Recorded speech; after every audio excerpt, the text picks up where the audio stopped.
రెండూ ప్రధానము, ఇహము పరము. ఈ రెండు ఎవరైతే పాటిస్తారో అటువంటి వాటికన్నిటికీ కూడా ఈ సంవత్సరము ఉత్తమముగా ఉన్నతముగా ఉంటుంది. కుటుంబ సౌఖ్యము చాలా విశేషముగా ఉంటుంది.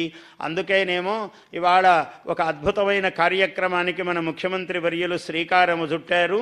అంతా ఎందుకంటే దేయం దీనజనాయచ విత్తం అన్నారు శంకరాచార్యుల వారు. ఉన్నవాడు లేనివాడికి ఇస్తుండాలయ్యా, ఇది ధర్మం అన్నారు. దాన్ని పాటించి ఆయన ఇవాళ ఒక అత్యద్భుతమైన కార్యక్రమం ప్రారంభించబోతున్నారు.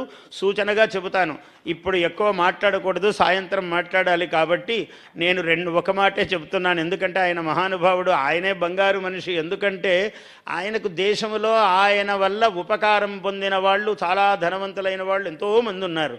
ఆ ధనవంతులను తన కోసం ఉపయోగించుకోకుండా రాష్ట్రములో ఎవరైతే ఆర్థికముగా వెనుకబడి ఉన్నారో ఒక 20 లక్షల మంది, మళ్ళీ ఒక 15 లక్షల మంది, ఇలాగ ఒక ప్రణాళిక పెట్టుకుని వారు చేస్తున్నారు. అందరి కుటుంబాలు బంగారు కుటుంబాలు, పసిడి మయము కావాలి అనే ఒక ఉత్తమ సంకల్పముతో ధనవంతులందరికీ ఒక బాధ్యత. నీవు డబ్బు సంపాదిస్తే సమాజం నుంచే కదా, మళ్ళీ ఆ సమాజానికి నువ్వు ఎలా ఇస్తావు అనే ఒక ప్రాథమిక సూత్రం పెట్టారు ఆయన అద్భుతంగా. అటువంటి మార్గము ఇవాళ ఆయన నేను పెద్దవారికి ఏ నక్షత్రాలు ఏవి అనేది బహిరంగంగా ప్రకటించరాదు, అది సభకు దోషమవుతుంది. కాబట్టి ఇవాళ మామూలుగా చంద్రబాబు గారు ఏది మొదలు పెట్టినా ఈ సంవత్సరము దిగ్విజయముగా విజయముగా ఇలా ఉన్నతోన్నతముగా ఉంటాయి. వారి చెయ్యి అంత గొప్పది ఈ సంవత్సరము. ప్రజలందరూ బాగుపడతారు, విశ్వాసంతో ఉండాలి.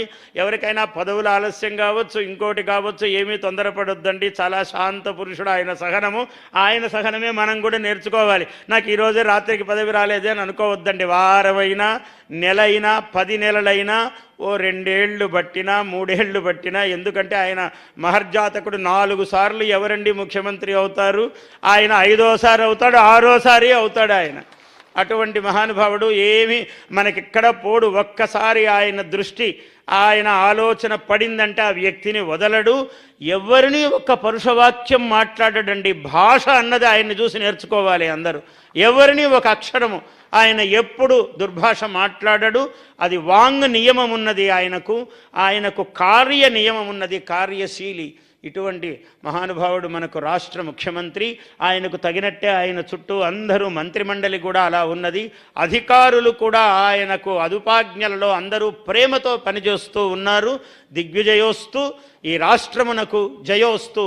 స్వస్తి ప్రజాభ్యః పరిపాలయంతాం. ప్రజలకే ముందు స్వస్తి అన్నాడు. ప్రజల కోసమే ఎవరు పని చేసినా, నేను కవిత్వం చెప్పినా, ఆయన పరిపాలించినా అందరం ప్రజల కోసమే. స్వస్తి ప్రజాభ్యః పరిపాలయంతాం న్యాయ్యేన మార్గేణ మహిషాః.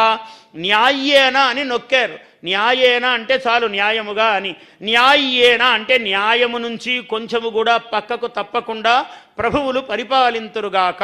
న్యాయ్యేన మార్గేణ మహిషాః గోబ్రాహ్మణేభ్యః శుభమస్తు నిత్యం. గోవులకు బ్రాహ్మణులు అంటే చదువుకున్నటువంటి వాళ్ళు, వాళ్ళకెప్పుడూ శుభమవుగాక. చదువు మళ్ళీ ఇంకో తరానికి వెళ్ళాలి కదా.